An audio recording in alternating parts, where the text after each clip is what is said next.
চালিয়ে দিয়েছে। যারা আনন্দে মেতেছেন তৃণমূল কংগ্রেসের পার্টি অফিস ভাঙা হচ্ছে বলে, আর যারা বলছেন অবৈধ, 15 তারিখ হিয়ারিংয়ের জন্য ডাকা হয়েছিল, সেখানেও আমাদের প্রতিনিধিরা গেছিল এবং কিসের বেসিসে কমপ্লেনটা ফাইল হয়েছে, কমপ্লেনের একটা কপি চাওয়া হয়েছিল, সেই কমপ্লেনের কপি জেলা প্রশাসন দিতে পারেনি। এই গত 15 তারিখের কথা বলছি, আজ থেকে 2 দিন আগে, আজকে 18 তারিখ। 2 দিনের মধ্যে একদম 1 তলা 2 তলা বুলডোজার দিয়ে প্রায় ভেঙে গুড়িয়ে দেওয়া হয়েছে। এবং সেখানে খালি জেলা প্রশাসনের লোক নয়, মানে পুলিশ বা বিডিও বা বিএলআরও, খালি সরকারি আধিকারিক নয়, বিজেপির নেতারা বিজেপির ঝান্ডা নিয়ে গেরুয়া ফেট্টি মাথায় বেঁধে গেরুয়া উত্তরীয় পরে মুখ ঢেকে সেই পার্টি অফিসে ঢুকে তাণ্ডব লীলা চালিয়েছে।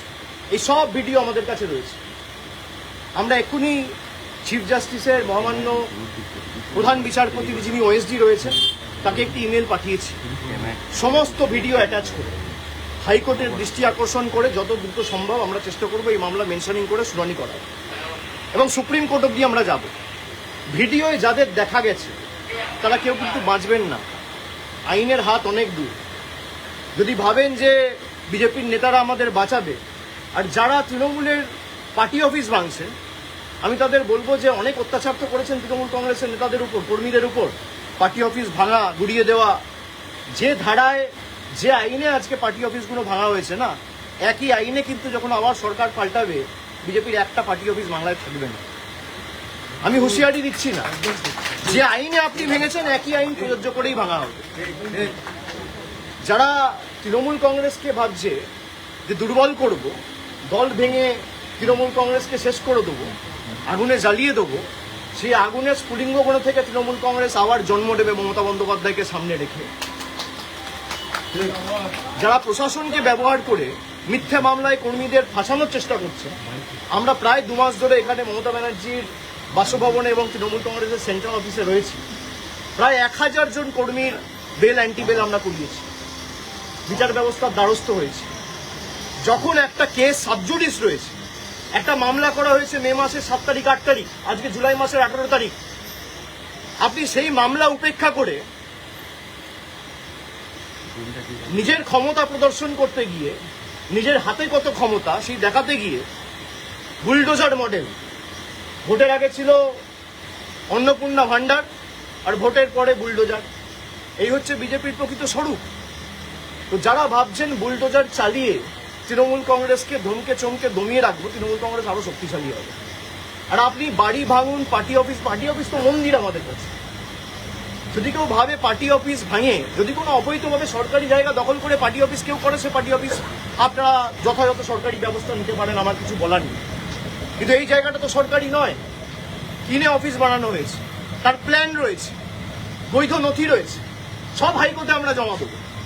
তারপরেও আপনারা ক্ষমতা দেখাতে গিয়ে যে পার্টি অফিস ভেঙেছে, প্রত্যেক ক্রিয়া সমান এবং বিপরীত প্রতিক্রিয়া আছে, এটা বিজেপির নেতারা যেন ভুলে না যায়।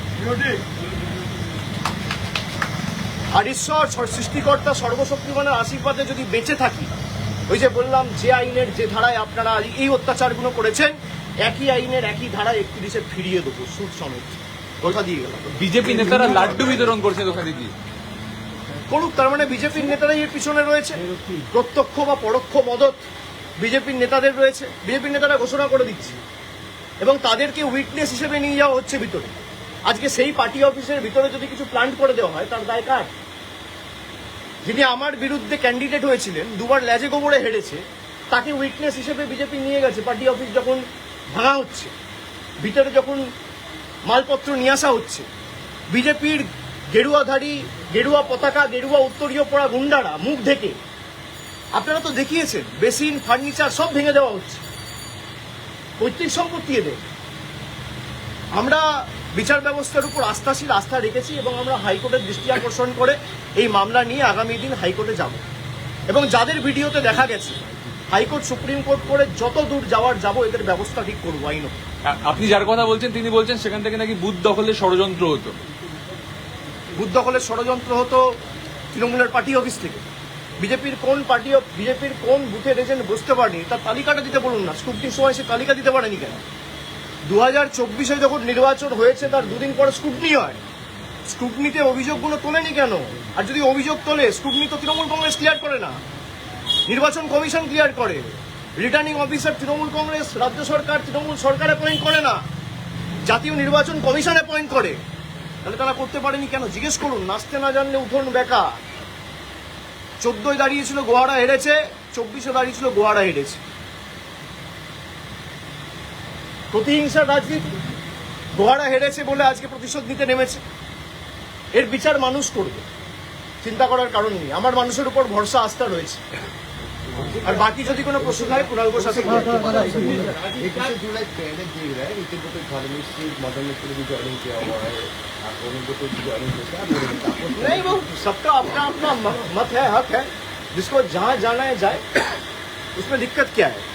लेकिन एक ईडी समन आते ही अगर आप चले जाओगे तो ये साफ है कि आप लड़ना नहीं चाहते हो, आप डरते हो, और डरते हो तभी झुकते हो।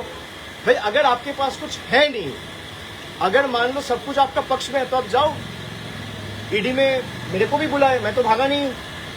मेरे को 10 बार बुलाया, मेरे को सीआईडी बुलाया, मेरे को एसटीएफ बुला रहा है, मेरे को सीआईडी बुला रहा है, मेरे को स्टेट पुलिस। मेरे खिलाफ कितना एफआईआर हो चुका है? 20, 25, 30 एफआईआर हो चुका है। मुझे खुद मालूम नहीं है। मैं हाईकोर्ट में लिस्ट मांगा हूं कि डीजीपी को बोल के मेरे खिलाफ कितना एफआईआर हुआ है उसका लिस्ट दीजिए। अगर आप लड़ना नहीं चाहते हो, बट अगर आप हार ही मान गए और आपको लगता है कि भाई उनके पास जाएंगे तो ना ईडी टच करेगा, ना सीबीआई टच करेगा, ना पुलिस टच करेगा। हमारे लिए ईडी का प्रोटेक्शन महत्वपूर्ण नहीं है, हमारे लिए जनता का प्रोटेक्शन महत्वपूर्ण है। हम अगर झुकेंगे तो जनता के सामने झुकेंगे, हम अगर झुकेंगे लोकतंत्र में लोगों के सामने झुकेंगे, जनता के सामने झुकेंगे, दिल्ली के दरिंदों के सामने झुकेंगे नहीं। বলছেন 21শে জুলাই চলে এলো, এখন অব্দি তো মঞ্চ বাঁধা হয়নি। 21শে জুলাই চলে এলো, মঞ্চ বাঁধা হয়নি, কর্মীরা সব হবে, আপনারা তো চিন্তার কারণ নেই। 21শে জুলাই আসবেন কোয়ার করতে, আপনাদের জন্য প্রেশার আমাদের ব্যবস্থা করা হবে। সে তো ডেফিনেটলি চিন্তা করবেন না। अच्छा दादा रेबल ग्रुप में जो भी एमएलए जा रहे हैं, एमपी जा रहे हैं, आपके ऊपर ही मतलब दोषी ठहरा रहा है आपको कि आपकी वजह से हमने रेबल ग्रुप ज्वाइन बीजेपी किया। का स्क्रिप्ट है ना, वही बोलोगे तभी तो पुलिस से बचे रहोगे। अगर आप अभिषेक बनर्जी को 4 गाली नहीं दोगे तो पुलिस आपको नहीं छोड़ेगा। अगर आप गाली दोगे तभी आप बचे रहोगे। जो 4 तारीख के बाद जा रहे हैं, 4 तारीख के पहले चला जाता, मैं तो पहले भी था। भाई 24 में पार्टी जीत के आया, 29 आसन पार्टी जीता, तो अगर हार का जिम्मेदारी अभिषेक बनर्जी का है, 24 में जीत का जिम्मेदारी भी अभिषेक बनर्जी का है। मानोगे? और अगर किसी को मेरे से दिक्कत है, मैं तो चुनौती देता हूं। भाई 60 एमएलए गए हैं, कुछ लोग गए, 20 एमपी गए, मैं आपको चुनौती देता हूं, आप लौट के आओ ममता बनर्जी के पास, 24 घंटे के अंदर मैं अपना इस्तीफा दे दूंगा। ओपन चैलेंज दे रहा हूं, आप लौट के आओ, 24 घंटे के अंदर मैं अपना इस्तीफा दे देता हूं। 24 घंटा, चलो 24 घंटा छोड़ दो, 1 घंटा मिलेगा और कम करता हूं। आप आओ, आप यही कह रहे हो ना अभिषेक बनर्जी छोड़ देगा? आप यही कह रहे हो अभिषेक बनर्जी छोड़ देगा, हम सब आ जाएंगे। आप आ जाओ, 3 बजे आ जाओ, मैं 4 बजे छोड़ देता हूँ। তাহলে তো কমন টার্গেট আপনার নাম। আমি তো সেটাই বলছি যে যাদের সমস্যা রয়েছে তারা যদি বলে যে দলের এই পারফরমেন্সের জন্য বা পরাজয়ের জন্য যদি অভিষেক বন্দ্যোপাধ্যায় দায়ী হয়, তাহলে 24-এ যে তৃণমূল কংগ্রেস 29টা আসন পেয়েছে তার কৃতিত্বও আমার। যদি ডিসক্রেডিট আমার হয়, হারে, তাহলে জেতার সময় ক্রেডিটও আমার। আর যাদের আমাকে নিয়ে সমস্যা তাদেরকে অনুরোধ করব যে মানুষ বোকা নয়। আজকে 18 তারিখ, আপনি 19 তারিখ আসুন, 20 তারিখ আসুন, 21 তারিখ আসুন, যবে আসার আসুন, আজকে চলে আসুন। আপনারা ফিরে আসুন, আমি 1 ঘন্টার মধ্যে ইস্তফা দিয়ে দিচ্ছি। কেউ আসবে না। ডিল হচ্ছে ওদিকে যাও, অভিষেক ব্যানার্জিকে গালাগালি দাও, তোমাকে বেঁচে থাক, তোমাকে বাঁচিয়ে রাখবো, ইডিও ধরবে না, সিবিআইও ধরবে না। যাদের বিরুদ্ধে ভুড়ি ভুড়ি অভিযোগ তারা এখন হয় পুলিশের কাছে ধৃত, না হলে বালিশ চাটা ঋতব্রত। এই দুটো ছাড়ার উপায় নেই। ভয়ের ক্যাম্পেইন, ভয়ের ক্যাম্পেইন। লাস্ট কোশ্চেন, ঠিক আছে।